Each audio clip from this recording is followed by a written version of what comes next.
ses ressources, l'Algérie est, pour la production, le 9e producteur de gaz au monde en 2014 et le 18e producteur mondial de pétrole. Et au niveau des réserves, elle est dotée de la 16e plus importante réserve de pétrole au monde et des 10e réserves de gaz. Au total, 95% et demi des recettes à l'exportation algérienne viennent du secteur des hydrocarbures. L'Union européenne achète d'ailleurs 34% de la production algérienne de pétrole et 60% de la production de gaz, ce qui en fait son premier partenaire économique.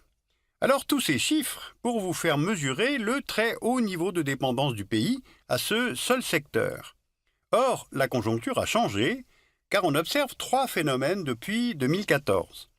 Les exportations sont en baisse suite à la réduction de la demande européenne, du fait de la stagnation économique, mais aussi du fait du ralentissement de l'économie chinoise.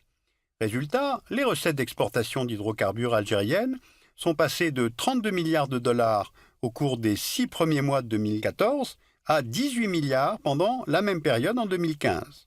Deuxième phénomène, le prix du baril est passé de 112 dollars en juin 2014 à 45 dollars en novembre 2015 et les cours ne sont pas amenés à remonter. Et enfin, les grands gisements historiques du pays sont de moins en moins productifs. Résultat, l'Algérie ne parvient pas à boucler son budget avec un baril à 45 dollars. Elle puise dans ses cagnottes, notamment le Fonds de régulation des recettes. Les réserves de change du pays qui garantissent sa solvabilité sont passées de 179 milliards de dollars en décembre 2014 à 160 milliards en juin 2015. La balance commerciale est déficitaire depuis le début de l'année 2015 car le pays importe pratiquement tout ce qu'il consomme.